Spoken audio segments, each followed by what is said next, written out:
Təşəkkür edirəm. Əvvələn onu deyək ki, bu Sumu vilayətinə olan o cinayətkarcasına hücumdan sonra, oradakı belə deyək ki, fəlakətdən sonra Putinin hərəkətlərində müəyyən dərəcədə bir korrektələr hiss olundu. O korrektələr nə ilə əsas oldu?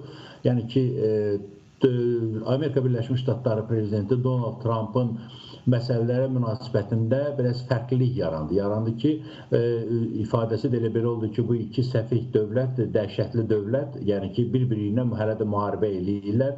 Belə getsə, biz də geri çəkiləcəyik. Düzdür, bu Rubio səsləndirdi və Trump da bunu təkrar elədi. Bir növ bundan sonra Putin manipulyasiya eləməyə başladı sülhlə. O sülhün ilk manipulyasiyasını, yəni ki, Pasxa günü ilə bağlı olaraq 30 saatlıq, yəni ki, 30 günlük atəşkəsdənsə 30 saatlıq atəşkəslə razılaşma oldu. O da müəyyən dərəcədə siz dediyiniz kimi fiyaskoya uğradı. Yəni, hər halda pis, yaxşı deyək də, belə deyək ki, biraz fərqli oldu, əməl olundu. Amma faktiki olaraq bu proseslərdə, indi də ardınca ki, mən Zelenski, yəni iki tərəfli görüşə də razıyam. Hətta bütün bunlar hamısı Rusiya özünü sülhpərvər göstərmək istəyir. Amma elə Boltonun dediyi kimi, bu məsələlərə inanmaq olduqca çətindir. Həm də burada Rusiyanın böyük, belə də qəbul olunmayan şərtləri gedir.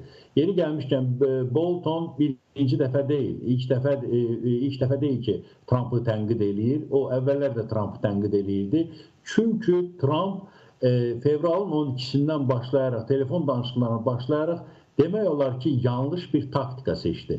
Yanlış taktikada nə ibarətdir? Boltonun dediyi kimi güzəştləri bəri başdan elan elədi. Güzəştləri bəri başdan elan eləyəndə bu qarşı tərəfə, Putinə də çox belə xeyirxah münasibətlər göstərdi, təriflədi. Qarşı tərəf isə bir tərəf isə Ukraynanı daha çox tənqid eləməyə başladı. Bu Putin üçün böyük bir stimullar oldu və ona görə də 2 ay keçməklə bərabər eyni zamanda Donald Trump özünün 100 günlüyünə cəmi 8 gün qalıb, faktiki əli boş gedir.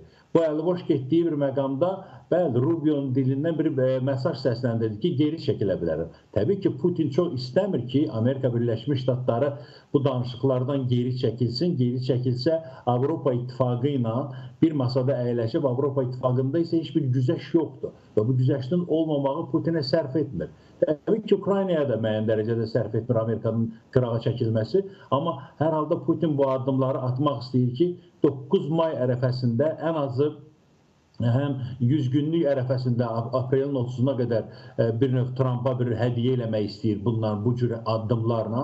Eyni zamanda 9 maya bir qələbə qatmaq istəyir Ukrayna üzərindən. Ona görə də sizin sualınıza birbaşa cavab verək ki, Putin niyə bu addımlar atdı? Putin Trump'a xoş gəlmək üçün bu addımlar atır. Yəni, amma ortalıqda real bir sülh olacaq məsələsi çox ağır şərtlərləndir. Onu da Ukrayna qəbul etməyəcək.